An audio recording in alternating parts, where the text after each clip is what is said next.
তিস্তা মহাপরিকল্পনা বাস্তবায়নে চীনের সম্পৃক্ততা ও সমর্থন চেয়েছে বাংলাদেশ। বেইজিংয়ে দেশটির পররাষ্ট্রমন্ত্রী ওয়াংয়ের সঙ্গে পররাষ্ট্রমন্ত্রী খলিলুর রহমানের দ্বিপাক্ষিক বৈঠক শেষে এক যৌথ বিবৃতিতে এই তথ্য জানানো হয়। এছাড়া বিনিয়োগ, জ্বালানি ও বাণিজ্য জোরদারে আগ্রহী বাংলাদেশ, চীন। একই সাথে সম্পর্কে নতুন মাত্রা যুক্ত করতে একমত হয়েছেন দুই দেশের পররাষ্ট্রমন্ত্রী। এ সময় তারা বিনিয়োগ, জ্বালানি সহযোগিতা, সংযোগ বৃদ্ধি, জনগণের মধ্যে যোগাযোগ এবং দ্বিপাক্ষিক বাণিজ্য সম্প্রসারণ সহ আঞ্চলিক ও বৈশ্বিক বিভিন্ন বিষয় নিয়ে আলোচনা করেন। তাদের বৈঠক শেষে চীনের পররাষ্ট্র মন্ত্রণালয় থেকে প্রকাশিত এক বিবৃতিতে আরও বলা হয়, বাংলাদেশ, চীন দুই পক্ষই সমন্বিত কৌশলগত সহযোগিতা, অংশীদারিত্ব, এক চীন নীতি এবং দ্বিপাক্ষিক সম্পর্ক আরও উন্নীত করার প্রতি তাদের অঙ্গীকার পুনর্ব্যক্ত করে।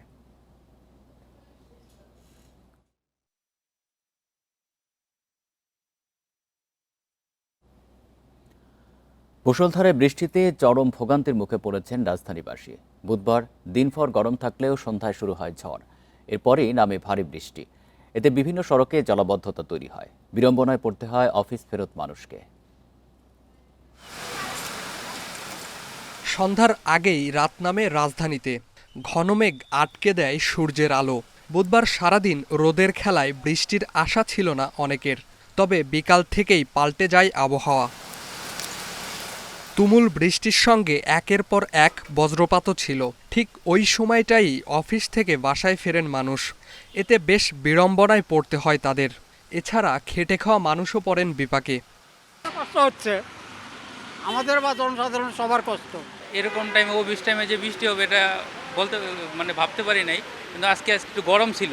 বৃষ্টিতে এমনি কাজ করতে তো কিছু কষ্ট হয়, তারপরে মনে করেন কোনো রকম মালামাল কমে দিয়া আইসা বলছি। ঘণ্টাখানেকের ভারী বৃষ্টিতে অনেক এলাকার সড়কে পানি জমে। বিশেষ করে রাজারবাগ পুলিশ লাইন, মালিবাগ, মধুবাগ, তেজগাঁয়ে ভোগান্তি মাত্রা বাড়ায় জলাবদ্ধতা। আপনার জায়গায় জায়গায় মনে করেন খাত আছে, মনে করেন ভাঙ্গা আছে, আবার রাস্তা কাটতে আছে নতুন করে, মনে করেন সব জায়গায় দেন না কীরকম কষ্ট। ক্যাত হলে পরে পরি জায়গা রাস্তার মধ্যে যেই জলাবদ্ধতা সৃষ্টি হয়েছে বৃষ্টির কারণে, এই জন্য মানুষের একটু ভোগান্তিতে পড়তে হয়েছে। যাওয়াশি বন্ধ, যাওয়া যাচ্ছে না, তারপর বৃষ্টি গাড়ি করে জ্যাম বাঁধিয়েছে, সেই জন্যে। বৃষ্টির কারণে যান চলাচল ধীর হয়ে যায়। এতে প্রধান কয়েকটি সড়কে দেখা দেয় তীব্র যানজট। Imran Hasan, independent news, Dhaka. দেশ ও জনগণের কল্যাণে নিরপেক্ষ থেকে নির্ভয়ে কাজ করে যেতে প্রশাসনের কর্মকর্তাদের প্রতি আহ্বান জানিয়েছেন প্রধানমন্ত্রী তারেক রহমান। প্রশাসনের যে কোনো আইনগত ও মানবিক উদ্যোগে সরকার সক্রিয় সহায়তা দেবে বলেও জানান প্রধানমন্ত্রী। বুধবার রাতে বাংলাদেশ অ্যাডমিনিস্ট্রেটিভ সার্ভিস অ্যাসোসিয়েশনের এক অনুষ্ঠানে এসব কথা বলেন তিনি। বৈশাখের বৃষ্টিভেজা সন্ধ্যায় রাজধানীর সড়কে গাড়ির স্টিয়ারিংয়ে প্রধানমন্ত্রী তারেক রহমান। স্ত্রীকে পাশে বসিয়ে এবারও ভিন্নধর্মী বার্তা দিলেন প্রধানমন্ত্রী। যানজটের নগরীতে সড়কে নেই কোনো ভিআইপি প্রটোকল। সাধারণের মতোই সচিবালয় থেকে চীন মৈত্রী সম্মেলন কেন্দ্রের উদ্দেশ্যে রওনা হন প্রধানমন্ত্রী তারেক রহমান। যোগ দেন অ্যাডমিনিস্ট্রেটিভ সার্ভিস অ্যাসোসিয়েশনের বার্ষিক সম্মেলনের সমাপনীতে। বক্তব্যের শুরুতেই প্রধানমন্ত্রী বলেন, ভোটের আগে বিএনপি যে ইস্তেহার দিয়েছিল তা আজ জনগণের জন্য সরকারের ইস্তেহারে পরিণত হয়েছে। দেশ এবং জনগণের কল্যাণে আমরা দলীয়ভাবে যে সকল ইস্তেহার প্রণয়ন করেছিলাম, সেই ইস্তেহারের পক্ষে দেশের জনগণ সমর্থন জানিয়েছেন। সুতরাং এটি এখন আর বিএনপির দলীয় ইস্তেহার নয়, বরং এটি এখন দেশের জনগণের ইশতেহার। প্রধানমন্ত্রী বলেন, সরকারি কর্মকর্তা কর্মচারীদের আচরণ দিয়ে সরকারকে মূল্যায়ন করে জনগণ। তাই সাধারণ মানুষের সাথে ভালো ব্যবহারের মাধ্যমে তাদের কাছে সেবা পৌঁছে দিতে কর্মকর্তাদের তাগিদ দেন তারেক রহমান। সরকারের প্রতি জনগণের আস্থা এবং বিশ্বাসকে বৃদ্ধি করে। আজ যদি হয়রানির শিকার হন, তাহলে তিনি শুধু একটি সেবা থেকে বঞ্চিত হন না, বরং একই সাথে রাষ্ট্র এবং সরকারের প্রতি তার শ্রদ্ধা এবং বিশ্বাস নষ্ট হয়। সুতরাং রাষ্ট্র এবং সরকারের সঙ্গে জনগণের আস্থা তৈরির ক্ষেত্রে আপনাদের কার্যক্রম মুখ্য ভূমিকা পালন করে এবং করতে পারে। এ সময় প্রশাসনের সবাইকে নির্ভয়ে এবং নিরপেক্ষভাবে কাজ করার আহ্বান জানান প্রধানমন্ত্রী। প্রশাসনকে জনমুখী করে গড়ে তুলতেই হবে আমাদের। সেই কাজটি আপনাদের ভূমিকার উপরে বলা যায় প্রায় পুরোপুরি নির্ভর করে।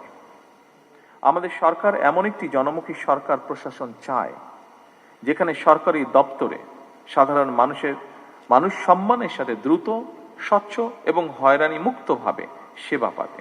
প্রশাসনকে জনমুখী করে গড়ে তোলার বিকল্প নেই বলেও জানান প্রধানমন্ত্রী। বক্তব্যের পর সাংস্কৃতিক অনুষ্ঠানে অংশ নেন সরকার প্রধান। রাহিনুল ইসলাম রিঙ্কু, ইন্ডিপেন্ডেন্ট নিউজ, ঢাকা। অন্তর্বর্তী সরকার আমলের হাজার হাজার মামলার বিষয়ে 1 মাসের মধ্যে তথ্য দিতে ডিসিদের নির্দেশ দিয়েছেন স্বরাষ্ট্রমন্ত্রী সালাউদ্দিন আহমেদ। এর মধ্যে রয়েছে সাংবাদিকদের বিরুদ্ধে দায়ের করা হত্যা মামলাগুলো। যাচাই বাছাই করে এসব মামলার বিষয়ে সিদ্ধান্ত নেওয়া হবে বলে জানান মন্ত্রী। বুধবার দুপুরে রাজধানীতে জেলা প্রশাসক সম্মেলন থেকে বের হয়ে সাংবাদিকদের এসব কথা বলেন তিনি। রাজধানীর ওসমানী স্মৃতি মিলনায়তনে চলছে জেলা প্রশাসক সম্মেলন। শেষ দিনে ডিসিদের সঙ্গে মতবিনিময় করেন স্বরাষ্ট্রমন্ত্রী। এ সময় আইনশৃঙ্খলা পরিস্থিতি, ঈদযাত্রা, পশুর হাট সহ নানা বিষয়ে মতবিনিময় হয়।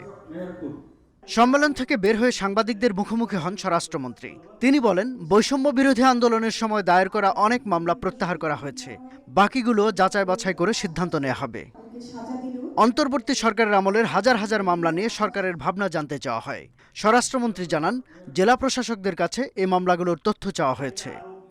আমরা বলেছি যথাশীঘ্র এবং মৌখিকভাবে জানিয়েছি সর্বোচ্চ 1 মাসের ভিতরে পাঠাতে।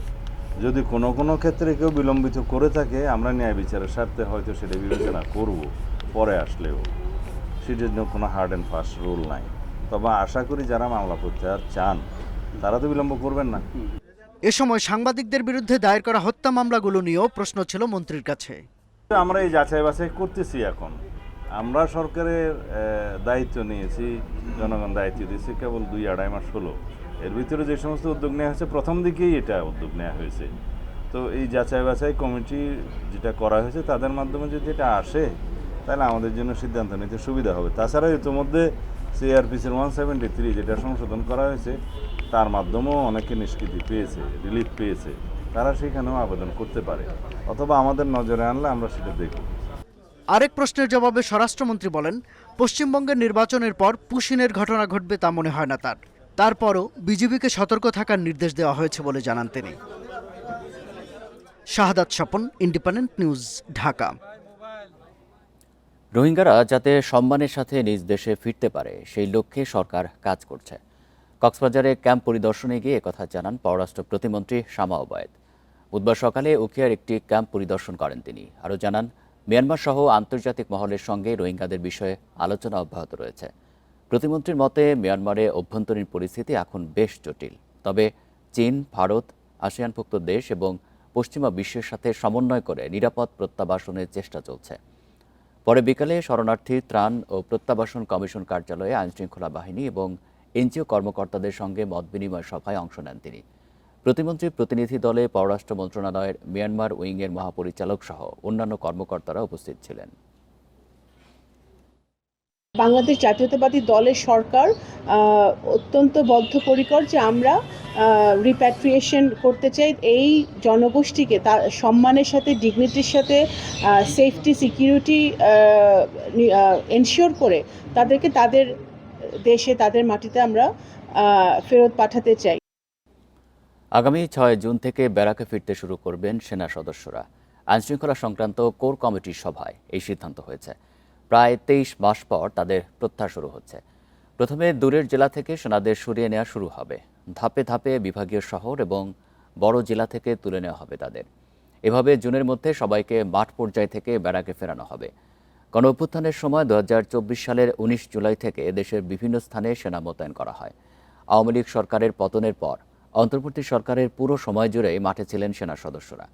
2024 সালে 17 সেপ্টেম্বর সেনাবাহিনীকে বিচারিক ক্ষমতাও দেয়।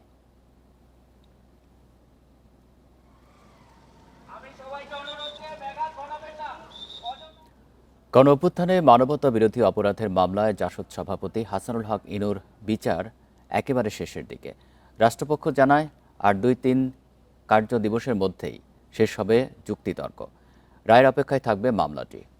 এই হিসাবে গ্রেপ্তার শীর্ষ রাজনীতিবিদ এবং আওয়ামী লীগের শরিকদের মধ্যে প্রথম ইনুর রায় ঘোষণা হতে যাচ্ছে। বুধবার ট্রাইব্যুনালে হাসানুল হক ইনুর পক্ষে তার আইনজীবীরা যুক্তিতর্ক শেষ করেন। এরপর রাষ্ট্রপক্ষ পাল্টা আইনি যুক্তি দেয়। ইনুর বিপক্ষে রাষ্ট্রপক্ষ 10 জন সাক্ষী উপস্থাপন করে। ইনুর পক্ষে সাফাই সাক্ষী দেন 2 জন। ছাত্র জনতার আন্দোলনের সময় কুষ্টিয়ায় 6 হত্যা, গণভবনে 14 দলের বৈঠকে কারফিউর সিদ্ধান্ত নিয়ে আন্দোলনকারীদের গুলি করে হত্যা, শেখ হাসিনার সাথে ফোনালাপে আন্দোলনকারীদের বিরুদ্ধে জঙ্গি কার্ড খেলার পরামর্শ দেয়া সহ 8টি অভিযোগ ইনুর বিরুদ্ধে। গত বছরের 2 নভেম্বর অভিযোগ গঠনের মধ্য দিয়ে এই মামলার বিচার শুরু হয়।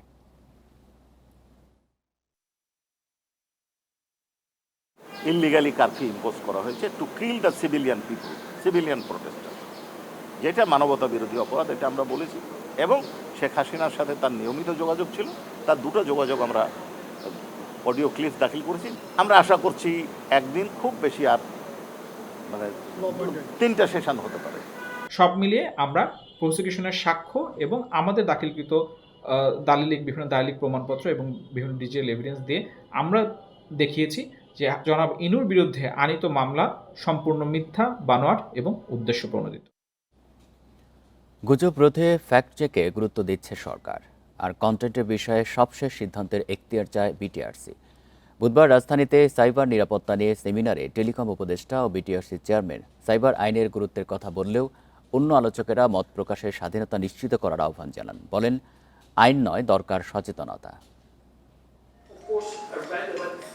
সাইবার নিরাপত্তা, সামাজিক যোগাযোগ মাধ্যম এবং বাংলাদেশে মত প্রকাশের স্বাধীনতা বিষয়ে যৌথভাবে এই আলোচনার আয়োজন করে দ্রিক, ইউনেস্কো ও নাগরিক কোয়ালিশন। বিকেলে রাজধানীর এই আলোচনায় স্থান পায় গুজব রোধে ফ্যাক্ট চেক, সামাজিক যোগাযোগ মাধ্যমে নাগরিকদের দায়িত্বশীল আচরণ ও মত প্রকাশের স্বাধীনতার বিষয়টি। আইন করে সমস্যার সমাধান নয় বলে জানান বক্তারা। বলেন, আইনের অপব্যবহার নিয়ে বাড়াতে হবে সচেতনতা। জনসচেতনতা ও সাধারণ মানুষের তথ্যের নিরাপত্তায় সবাই মিলে কাজ করতে হবে। আইন নিয়ে কোনো সমস্যা নেই, সমস্যা এর প্রয়োগে। আমাদের যথাযথ জায়গায় উপযুক্ত ব্যক্তি নিয়োগ দিতে হবে। আর নিয়ন্ত্রক সংস্থা বিটিআরসির চেয়ারম্যান বলেন, রাষ্ট্রের বিভিন্ন সংস্থা ও মন্ত্রণালয়ের মধ্যে যোগাযোগ আরও বাড়াতে হবে, যাতে করে সাইবার নিরাপত্তা সহ যে কোনো সমস্যার দ্রুত সমাধান করা যায়।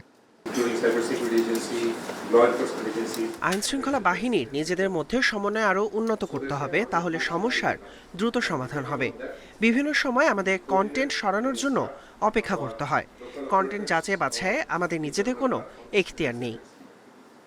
অনলাইনে কন্টেন্ট যাচাই বাছাইয়ের ক্ষেত্রে সবশেষ সিদ্ধান্তের এখতিয়ার বিটিআরসিরই থাকা উচিত বলেও মনে করেন নিয়ন্ত্রক সংস্থার chairman. Sajjad Hossain, independent news, Dhaka. বাসের পর ভাড়া বাড়ানো হয়েছে লঞ্চের। 100 কিলোমিটারে কম দূরত্বে 18 পয়সা আর বেশি দূরত্বে 14 পয়সা বাড়ানো হয়েছে লঞ্চ ভাড়া। নৌপরিবহন মন্ত্রণালয় এ বিষয়ে প্রজ্ঞাপন জারি করে বুধবার। এতে কম দূরত্বে ভাড়া বেড়েছে 6.49% এবং বেশি দূরত্বে 5.88%। প্রজ্ঞাপনে 100 কিলোমিটার পর্যন্ত 2 টাকা 77 পয়সা থেকে 18 পয়সা বেড়ে 2 টাকা 95 পয়সা এবং তার থেকে বেশি দূরত্বে 2 টাকা 38 পয়সা থেকে 14 পয়সা বাড়িয়ে 2 টাকা 52 পয়সা নির্ধারণ করা হয়েছে। আর জনপ্রতি সর্বনিম্ন ভাড়া 29 টাকা থেকে 3 টাকা বাড়িয়ে 32 টাকা করা হয়েছে। নতুন ভাড়া বুধবার থেকেই কার্যকর হয়েছে। এর আগে 18 এপ্রিল প্রতি লিটার ডিজেল 15 টাকা, অকটেন 20 টাকা, পেট্রোল 19 টাকা ও কেরোসিনের দাম 18 টাকা বাড়ায় সরকার। এরপরই গণপরিবহনের ভাড়া বাড়াতে তৎপর হয়ে ওঠেন মালিক ও শ্রমিকরা। খুলনায় প্রথমবারের মতো নির্মাণ হচ্ছে উড়াল সেতু। মহানগরীতে যানজট নিরসন ও চলাচল সহজ করতে এই উদ্যোগ নেওয়া হয়েছে। এর মধ্যে উড়াল সেতুর কাজ 70% শেষ হয়েছে। নির্মাণ শেষ হলে যানজটের ভোগান্তি কমবে আশা নগরবাসীর। প্রথমবারের মতো খুলনা মহানগরীর সড়কে যুক্ত হচ্ছে ফ্লাইওভার। নগরীর নিরালা আবাসিক এলাকা থেকে সিটি বাইপাস পর্যন্ত সংযোগ সড়কের উপর তৈরি হচ্ছে এই উড়াল সেতু।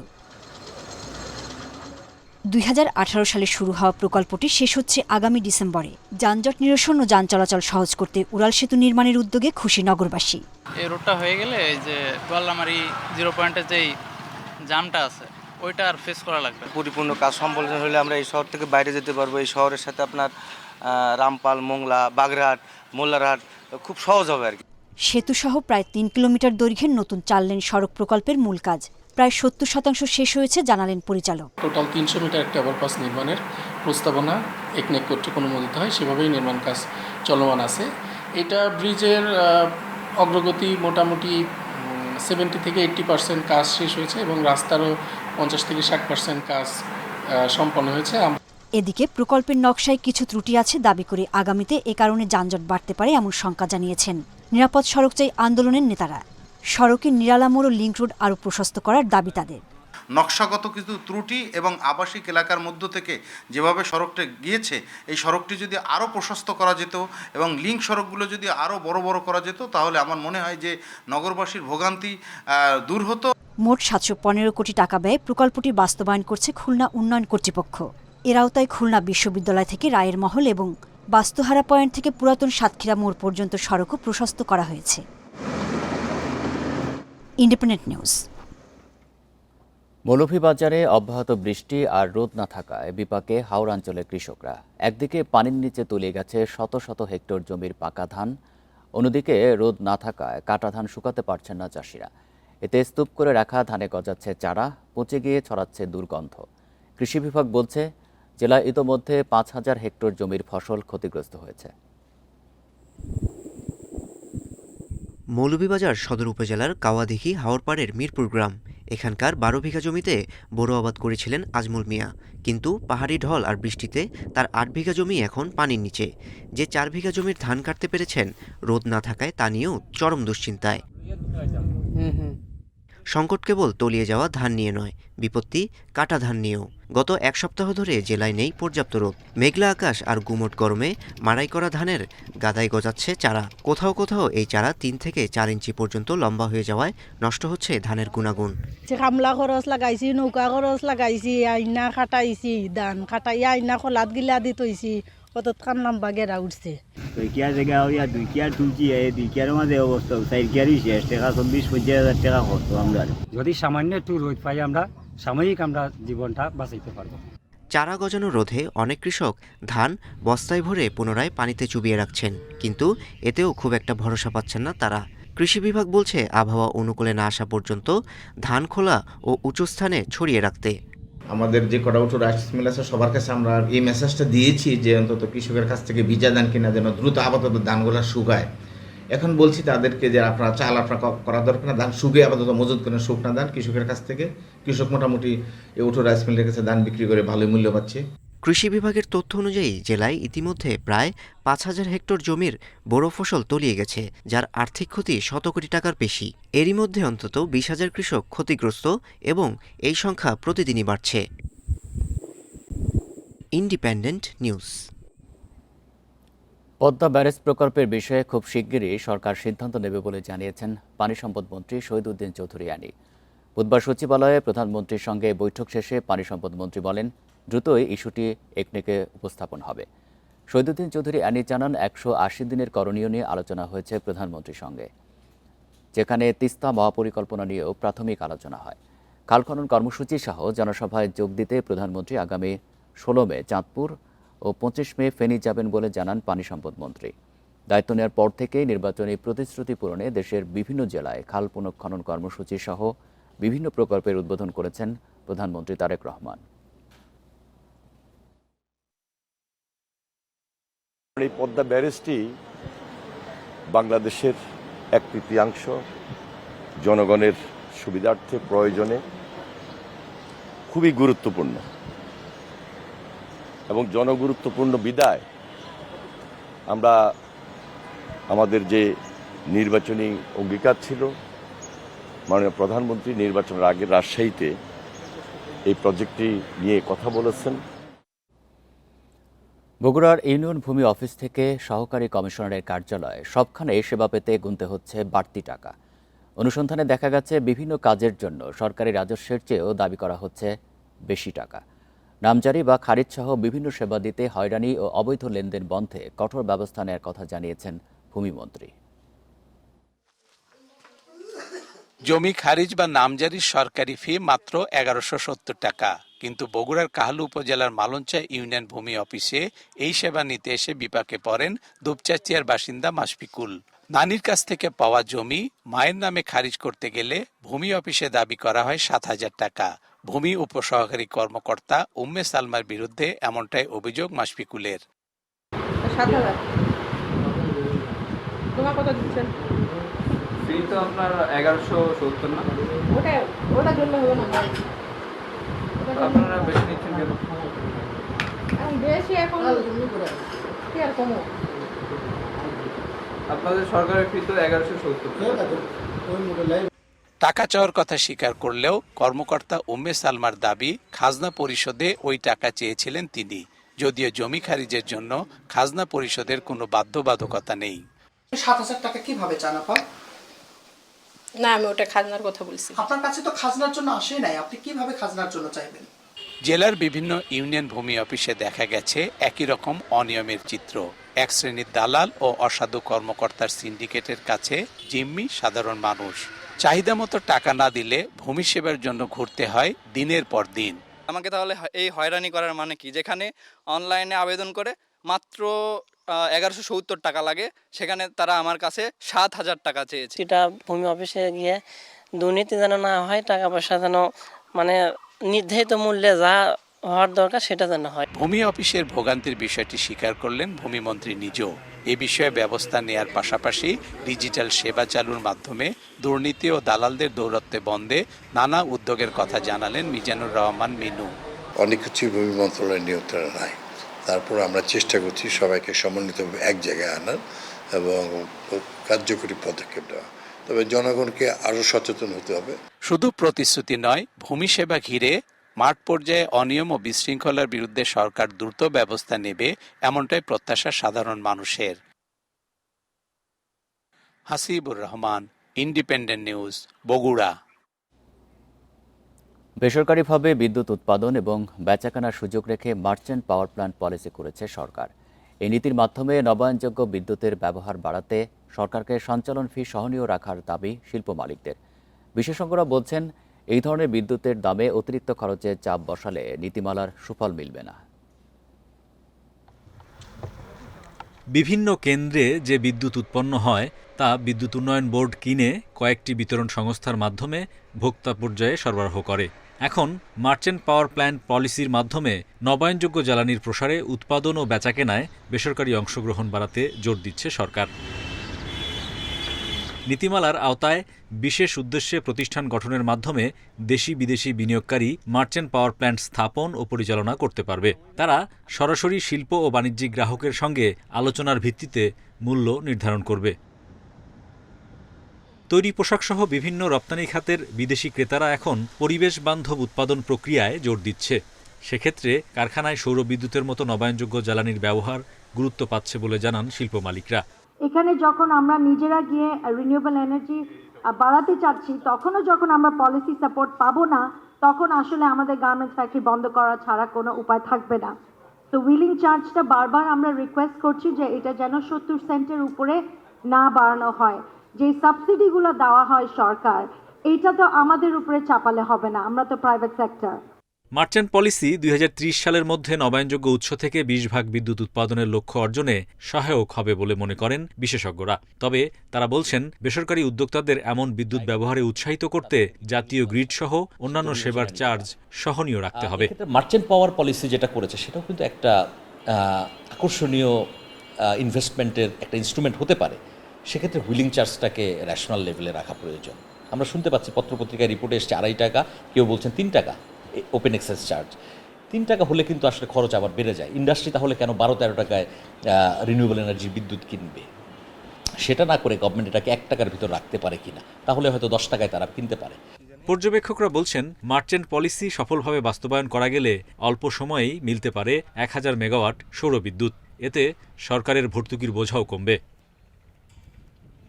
Hari Saha, independent news, Dhaka. এই ছিল এখনকার সংবাদে। ইন্ডিপেন্ডেন্ট টেলিভিশনের সব খবরের আরও বিস্তারিত জানতে চোখ রাখুন ফেসবুক, ইউটিউব এবং এক্সে। ধন্যবাদ সবাইকে।